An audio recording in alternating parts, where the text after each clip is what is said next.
Topic 3.7 का ई portion हमारे पास आ चुका है। हमारी बुक का एक टॉपिक है जिसमें हम डिस्कस करने वाले हैं इलास्टिक एंड इनइलास्टिक कोलेजन को। कोलेजन तो हमें पता है कि क्या होती है, यानी कि टकराना। एक चीज जब दूसरी चीज से आके टकराती है हम उसको कोलेजन कहते हैं। जिस तरह के आमतौर पर हम एक दूसरे के साथ सर बहुत मारते हैं, वो भी कोलेजन है।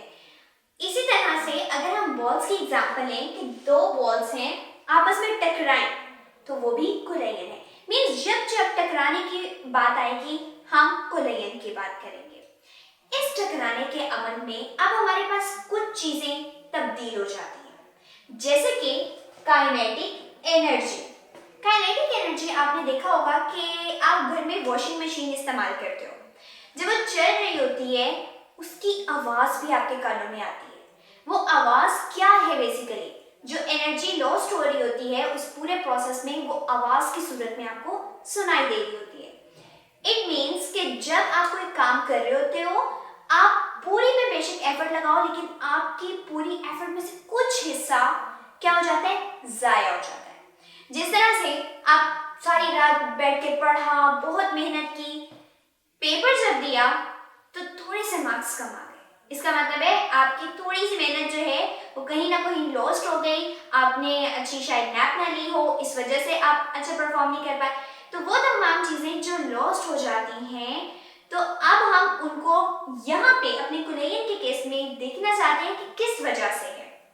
तो बेसिकली हमारे पास दो तरह की कोलेजन हैं, एक है इलास्टिक कोलेजन, एक है इनइलास्टिक कोलेजन।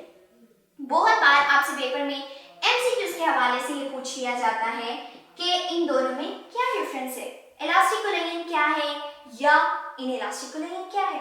तो इलास्टिक कोलेजन वो है जिसमें काइनेटिक एनर्जी रिमेन कंजर्व। इसका क्या मतलब है कि आप कोई लॉस्ट नहीं होना चाहिए काइनेटिक एनर्जी का। आप जिस तरह से अगर हम भाग रहे हैं, भागते भागते आप थक जाते हो क्योंकि आपकी एनर्जी लॉस्ट हो रही होती है, आपको फील हो रहा होता है कि अब मुझे रेस्ट कर लेनी चाहिए, अब मुझे रुक जाना चाहिए। तो इसी तरह से क्या हो रहा है कि आप जब भाग रहे थे एनर्जी आपके अंदर आ भी रही थी लेकिन लॉस्ट भी हो रही थी। हम चाहते हैं कि अगर दो बॉडीज कोलाइड करें तो उनकी जो एनर्जी थी कि जितनी एनर्जी से वो पहले टकराए वो बिना लॉस्ट किए अपनी एनर्जी उसी एनर्जी से आगे निकल जाए। तो क्या ऐसा होता है? होता है, थोड़े बहुत रेयर चांसेस में होता है, लेकिन आमतौर पे क्या होता है जब बॉल स्पीड से टकराती है फिर जब साइड पे जाती है निकल के तो थोड़ा स्लो हो जाती है। क्यों? क्योंकि वहां पे एनर्जी लॉस्ट हो रही होती है। अब इलास्टिक कोलेजन क्या है? ऐसी कोलेजन जिसमें काइनेटिक एनर्जी कंजर्व रहे, यानी कि कोलेजन से पहले और कोलेजन के बाद हर चीज उसी तरह से चलती रहे, कोई भी चेंजिंग ना आए। तो ये हमारी हो जाएगी इलास्टिक कोलेजन। इनइलास्टिक कोलेजन से हमें पता चला ऑब्वियसली इलास्टिक का ऑपोजिट मींस कि अब हम ये नहीं कह सकते कि एनर्जी बिल्कुल उतनी रहे।